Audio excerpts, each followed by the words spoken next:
John G. Jackson was born April 1, 1907 in Aiken, South Carolina. During his student days, he did researching and writing articles about Afro-American life. He wrote for Negro World in 1925 and was a regular contributor to The Truth Seeker between 1930 and 1955. In 1932, he became an associate director of the Blyden Society, then under the leadership of Dr. Willis N. Huggins.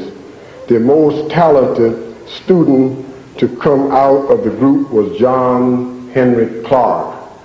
And if I might pause just a wee bit, when we say John Henry Clark, we sometimes should stop with silence to give recognition and acknowledgement, because Brother Clark is one who deserves such. In 1934, Brother Jackson co-authored with Dr. Huggins a guide to study of African history, and in 1937, also with Dr. Huggins, Introduction to African Civilizations, which they are in abundance over the table there in the rear.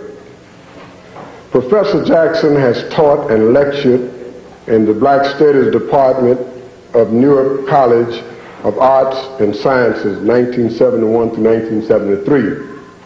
A visiting professor at the City University of New York, 1973 to 1977, and a visiting professor at Northeastern Illinois University from 1977 through 1980. That's located in Chicago, and I heard the brother before me speak about the community university, and in that building we housed something of such activity back some time ago, headed by the late brother Bobby Wright, which many of you know about or heard of.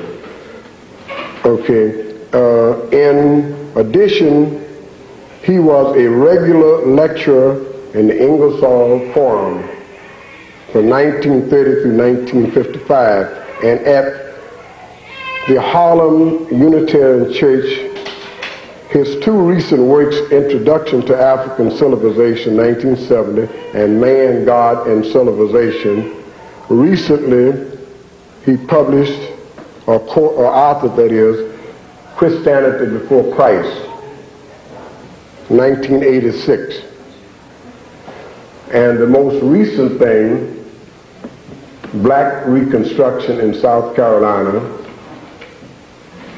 Hubert Henry Harrison, the Black Socrates, and the Golden Ages of Africa. And the last publication is chapter 2 of a book in which the brother is now going to commence writing on in high gear with great deliberation for the next 6 or 7 months after leaving your fair city of Oakland. And the title of the book will be On a History of the World, which, as you might know, if I may indulge upon your intelligence, the book History of the World, as has been written all before, has never included Africa. And if you recall, John Henry Clark, Brother Jackson, and others, Queen Mother Moore, and several persons of the African community tried to argue with UNESCO of the United Nations to try and put Africa into history books. But somehow the brother's intelligence rose to the surface and to the occasion to say, why argue with someone if we know what we're doing and they know not what they're doing? We will commence to do just that. So the brother has commenced to do that, and I hope we will all give recognition and acknowledgement to such if this is be the case. So it's many, many experiences Brother Jackson and I have undergone, and we have enjoyed together. He's a very hard brother. But since he's from Arkansas, South Carolina, the Phosphate State, and I'm from Red Stick, Louisiana, the Bayou Country, I seem to sort of excel a little taste, maybe by age alone. But before I sit, Brother Ben Yosef Yakanan and John Henry Clark gave me an assignment, say, James, take care of John. So James and John, the sons of Zebedee, the disciples, I'm one of them, and he's the other one. And I just found out something about him. He's been a knighted bishop. I didn't know anything about him. See.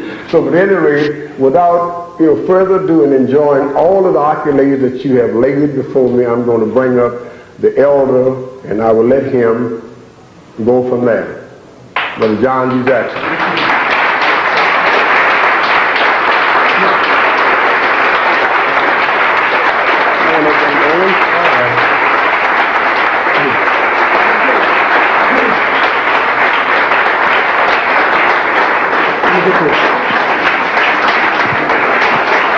Step over this, will you? Step up. There you go.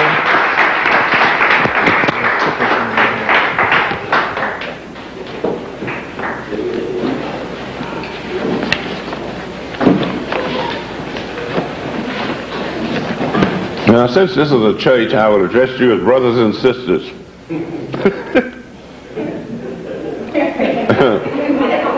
Now, I've got a lot of notes here, but I want to make just a short talk and let you people ask me some questions. I probably won't have answers to most of them, but if I know the answer, I'll give it to you. If I don't, I'll tell you that I don't know. But Cage brought up some of my misconduct in the past.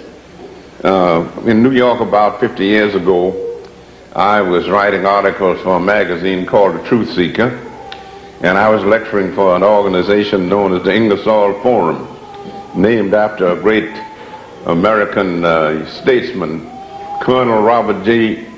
Ingersoll.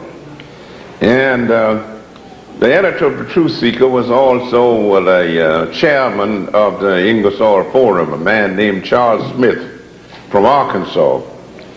So Smith says, "Jackson, would you like to be a bishop?" I says, "Don't joke." He says, "Well, there's a new church out, and I think it's out in Denver, Colorado. The Supreme Pontiff of the Liberal Church of America will appoint anybody a bishop that'll send him in a donation of $1. So I thought the whole thing was a joke. So I handed Charlie Smith $1. I says, "Okay, send in my application." And lo and behold, I got a document stating that I had been appointed a bishop of the Liberal Church of America, and that I could get liquid spirits at half price, travel at reduced fares on railroad trains, and perform marriage ceremonies.